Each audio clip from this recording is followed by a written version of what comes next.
कहानी का शीर्षक है अधिकार। विदेश हवाई जहाज में बैठ गया था। 17 घंटे में वह न्यूयॉर्क से दिल्ली पहुंच जाएगा। वहां से लगभग 5 घंटे घर पहुंचने में लगेंगे। उसने फोन पर कह दिया कि पापा की अंत्येष्टि उसके पहुंचने के बाद ही की जाए। पिछले 5 दिनों से उसके पापा बीमार चल रहे थे। शुरू में पापा का भी फोन आया था। शायद उनको आभास हो गया था कि वे नहीं बचने वाले।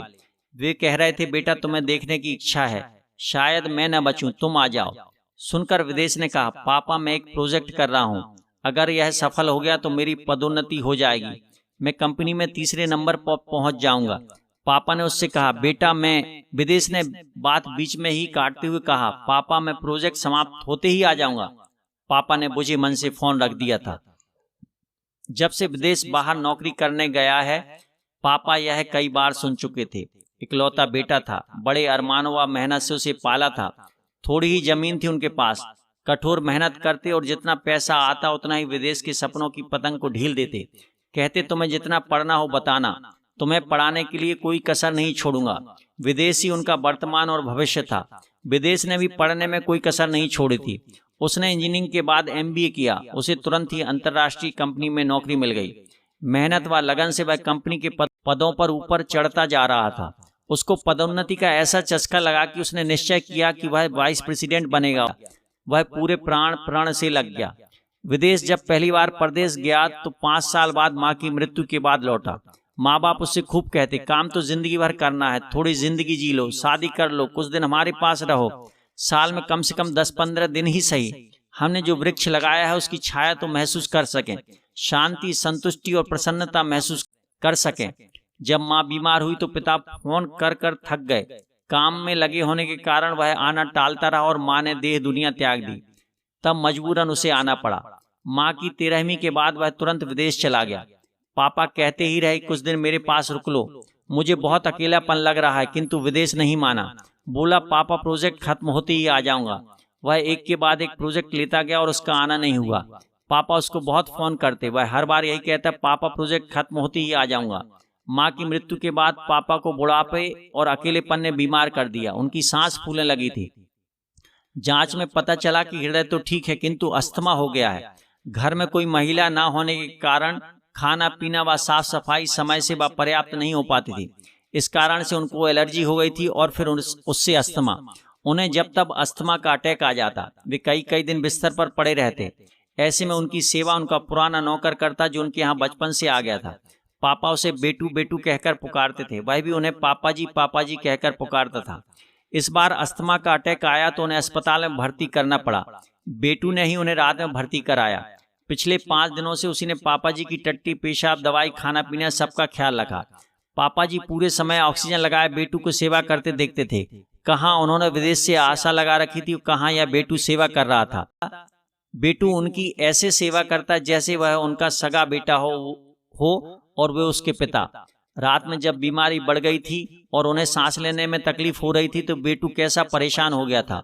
और सिस्टर व डॉक्टर सबको कितनी बार परेशान किया था कि एक बार फिर से मेरे पापा जी को देख लीजिए। दिन में कई बार पापा बेटू से कहते कि विदेश को फोन लगाओ। बेटू आकर विदेश को फोन करता और फोन पर उत्तर सुनकर अंदर आकर कहता, पापा जी अभी भैया को फोन नहीं लग रहा है, जैसे ही लगेगा उनको बता देंगे। पापा समझ जाते और उदास हो जाते।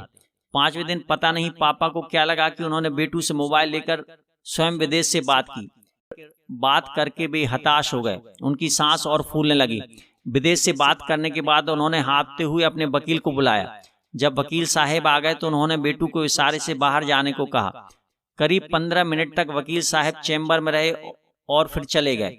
वकील साहब के जाने के बाद बेटू फिर से पापा जी के बगल में बैठ गया।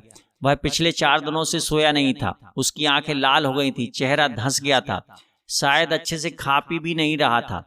चेहरे पर बेतरतीब दाढ़ी से वह बीमार दिख रहा था।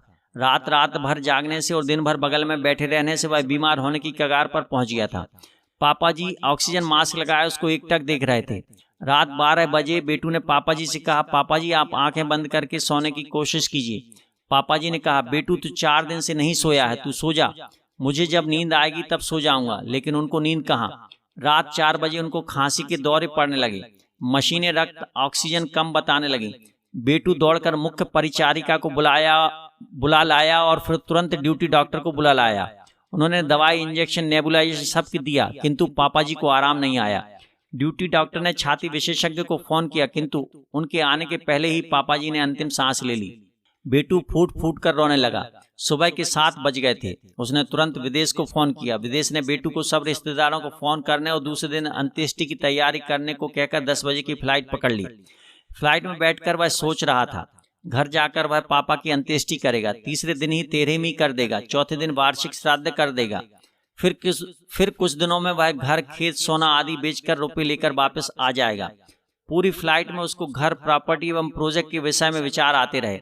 दूसरे दिन वह सीधे घर पहुंचा। चौथे दिन तक उसने श्राद्ध व बरसी निपटा दी। 5वें दिन उसने परिवार के वकील को बुलाकर उनसे जमीन, घर व निवेश की कागजात मांगे। उसने एक फोटोकॉपी विदेश के सामने खिसका दी। यह पापा की लिखी हुई वसीयत थी।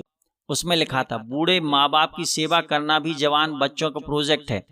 इस प्रोजेक्ट को करने पर ही उन्हें माँ बाप द्वारा अर्जित संपत्ति प्राप्त होती है। मेरे बेटे विदेश ने यह प्रोजेक्ट नहीं किया जो उसका कर्तव्य था। मेरे नौकर बेटू ने यह प्रोजेक्ट पूरी लगन व निष्ठा से किया है। यह उसका कर्तव्य नहीं था, फिर भी किया। अधिकार के पहले कर्तव्य है। जो कर्तव्य करते हैं उन्हें ही अधिकार मिलता है। अतः मैं अपनी सारी जमीन, जायदाद व अन्य संपत्ति बेटू के नाम कर रहा हूँ। जन्म लेने वाले बेटा से सेवा करने वाला बेटू बड़ा होता है। दस्तखत।